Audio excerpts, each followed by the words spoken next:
అందరికీ నమస్తే. నా పేరు మహాలక్ష్మి. ఈరోజు మనం నక్క యుక్తైన కథ గురించి తెలుసుకుందాం. ఒక నదీ తీరం. నక్క బావ విచారంగా ఉంది.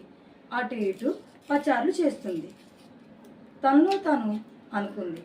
పరుగులతో తరగలతో పారుతుంది. ఇప్పుడు ఈ నది దాటడం ఎవరి తరం? ఎక్కడో పడింది వాన.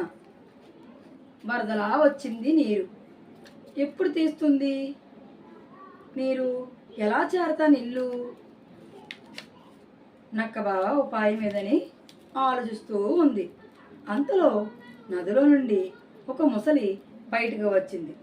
నక్కతో, ఏమిటి నక్క బావా, ఒక్కడవు ఏదో దీర్ఘంగా ఆలోచిస్తూ ఉన్నావు అంది. మెరుపుల నక్క బావ మదిలో మెరిసింది ఉపాయం. అది ముసలితో అంది, నిజమేనయ్యా ముసలి బావా, నిన్ను చూడగానే నాకు ఒక సందేహం వచ్చింది. ఈ అడవిలో నక్కలు ఎక్కువ ఉన్నాయా? ఈ నదిలో మీ ముసళ్ళు ఎక్కువ ఉన్నాయా? వెంటనే ముసలి తడుముకోకుండా అంది, అనుమానం ఎందుకు నక్క బావా, మేమే ఎక్కువ. నక్క అంది, ఏమో నాకు మేమే ఎక్కువ అనిపిస్తుంది. ముసలి అంది, మా వాళ్ళని ఇప్పుడే పిలుస్తాను, నువ్వే చూచి లెక్కించి చెప్పు. ముసలి తమ వాళ్ళందరినీ పేరు పేరున పిలిచింది. వరుసగా ఈ ఒడ్డు నుండి ఆ ఒడ్డుకి నిలబెట్టించింది. అప్పుడు నదిపై ముసళ్ళ వంతెన తయారైంది. తన యుక్తి పారినందుకు సంతోషించింది నక్క. ఇక్కడి నుండి అందరినీ లెక్కించాలంటే కష్టం, నేను ఒక్కొక్కరిపై ఎగురుతూ లెక్కిస్తాను అంది. ముసలి సరే అంది.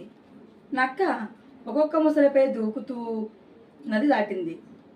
అప్పుడు ముసలి, ఇప్పుడు లెక్కించావుగా, చెప్పు, మేమే కదా ఎక్కువగా ఉన్నది అంది. అప్పుడు నక్క నవ్వి, ఈ నది దాటడానికి నేనేసిన ఎత్తు అది, ఎవరెక్కువ అయితే మాత్రం వచ్చే లాభం ఏంటి అంది. నక్క తెలివికి ముసలి ఆశ్చర్యపోయింది. పిల్లలు, ఈ కథ ఒకసారి చెప్పుకుందాం. ఒక నదీ తీరము. ఆ నదీ తీరాన నక్క అటు ఇటు తిరుగుతూ ఉంది. అయితే నక్క తనలో తను అనుకుందంట, ఎక్కడో పడింది వాన, ఇది వరదగా వచ్చేరింది, ఇప్పుడు ఇది ఎలా దాటుతాను, ఇది దాటి ఇంటికి ఎలా చేరుకుంటాను అని అనుకుంది.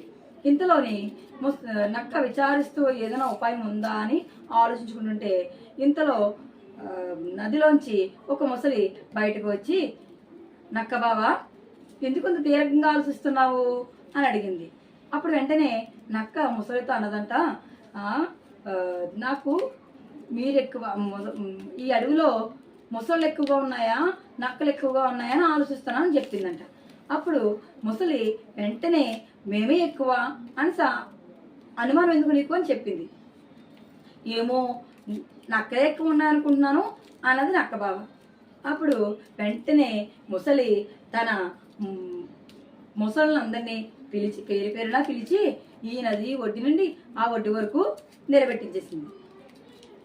నక్క తన తెలివి ఉపయోగపడుతున్నందుకు, తన ఉపయోగపడుతున్నందుకు ఎంతో సంతోషించి వెంటనే సంతోషించింది. అప్పుడు ముసలి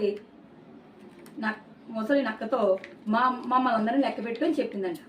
వెంటనే నక్కేమందంట, నేను ఇక్కడ నుండి లెక్క పెట్టడం చాలా కష్టం, నాకు మీ మీద ఒక్కొక్కరిపై ఎగురుతూ లెక్క పెడతాను అని చెప్పిందంట. అయితే ముసలిబాబు సరే అందంట.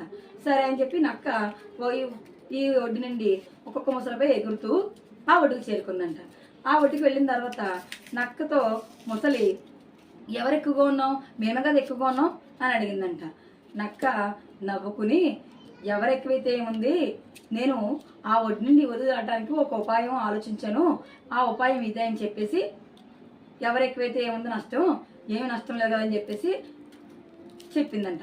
నక్క తెలివికి ముసలి ఆశ్చర్యపోయింది.